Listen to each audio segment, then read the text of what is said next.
मैं एक biomedical engineer हूँ। मैं एक लड़की से प्यार करता हूँ, लेकिन वो लड़की हमारी कम्युनिटी की नहीं है और उसके बारे में मैंने अभी तक अपनी फैमिली को नहीं बताया है। मैं हमारा करियर सेट होने तक रुकना चाहता हूँ। अभी मैं 22 साल का हूँ और मेरे घर में हर हफ्ते मेरे लिए रिश्ते आते रहते हैं, लेकिन मैं सबको मना कर देता हूँ। मेरी फैमिली भी बहुत अंधविश्वासी है। मेरे मम्मी पापा जादू टोने में बहुत ज्यादा यकीन करते हैं और उन सबको लगता है कि मेरे ऊपर किसी ने कुछ करवा दिया है, जिसकी वजह से मैं शादी नहीं कर रहा हूँ। तो अभी कुछ टाइम पहले मेरे पापा को किसी ने एक दरगाह के बारे में बताया था। बताते हैं कि उस दरगाह में भूतों को निकाला जाता है और अगर किसी पे जादू किया हुआ हो तो वो भी उतारा जाता है। तो मेरे मम्मी पापा भी मुझे उस दरगाह में ले गए, क्योंकि उनको लगता था कि मेरे ऊपर किसी ने काला जादू करवा रखा है। लेकिन उन्होंने मुझे बताया नहीं कि हम कहाँ जा रहे हैं। बस लखनऊ घूमने जाने का बोल के मुझे अपने साथ ले गए।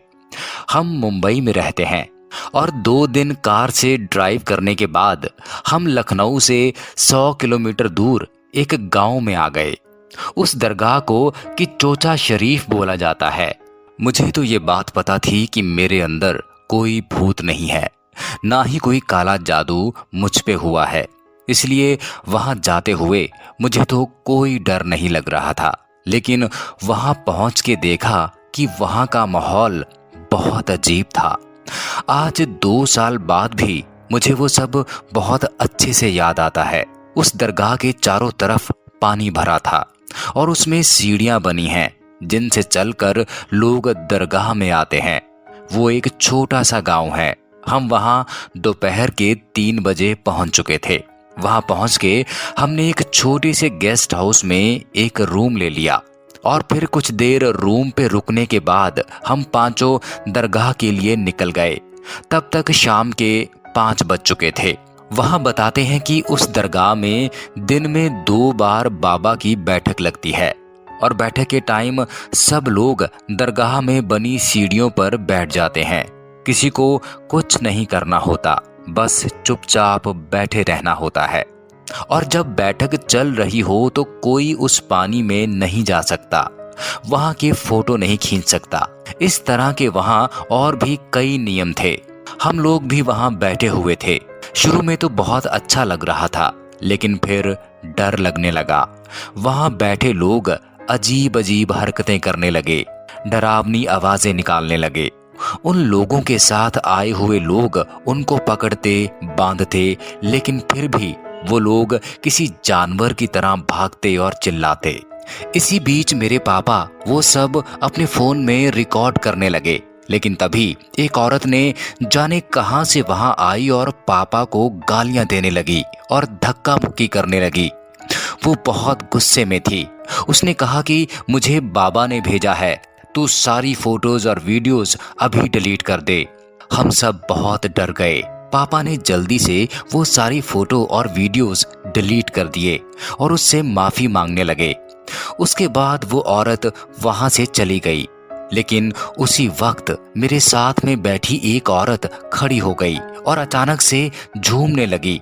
वो किसी आदमी की आवाज में चिल्ला रही थी। हम बहुत डर गए। तो आसपास बैठे दूसरे लोगों ने बोला कि डरो मत, ये सब आत्माएं हैं जो कि दरगाह से बांध दी गई हैं। लेकिन हम लोग वो सब देख के इतना डर गए थे कि वहां से सीधा रूम पे चले गए।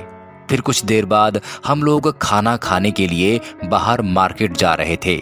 लेकिन तभी पता नहीं कहां से एक आदमी हाथ में चाकू लेके वहां आया और मेरी बहन के पेट में चाकू मारने ही वाला था कि मेरे भाई ने उसे पकड़ लिया। शोर सुन के आसपास के लोग इकट्ठा हो गए। वो आदमी देखने से ही बहुत बीमार लग रहा था, जैसे उसके अंदर कोई भूत हो। उसके बाद तो हम लोग इतना डर गए कि जल्दी से खाना लेके सीधा रूम पे वापस आ गए और पापा को सब कुछ बताया। पापा रूम पे ही थे। सबसे ज्यादा मेरी बहन डर गई थी क्योंकि उसकी जान जाते जाते बची थी। उसके बाद पापा ने फैसला किया कि हम लोग सुबह 7 बजे की बैठक अटेंड करके यहाँ से निकल जाएंगे। लेकिन पूरी रात हम में से किसी को नींद नहीं आई। हम सब बहुत डरे हुए थे। फिर सुबह होते ही हम सब लोग कपड़े लेके बैठक में चले गए। 9 बजे तक बैठक चली और फिर उस पानी में डुबकी लगा के वहां बने एक कमरे में हमने कपड़े चेंज करे और वहां से निकल गए। वहां कम से कम 50 लोग ऐसे थे जिनके अंदर भूतों का साया था। बताते हैं कि उस दरगाह में बड़ा से बड़ा साया भी निकल जाता है। बैठक के बाद सब नहाते हैं। नहाते हुए उन लोगों के ऊपर वो पानी डाला जाता है जिनके अंदर भूत होता है। पानी डालते हुए वो लोग बहुत बुरी तरह चीखते चिल्लाते हैं, जैसे कि कोई उनके ऊपर एसिड डाल रहा हो। फिर 11 बजे हम वहां से निकल गए। वहां जाने से पहले मैं भूतों पर बिल्कुल भी यकीन नहीं करता था, लेकिन वहां जाने के बाद मुझे यकीन हो गया कि कुदरत में ऐसी ताकतें भी होती हैं जो दिखाई नहीं देती, लेकिन इस दुनिया में मौजूद ज़रूर होती हैं।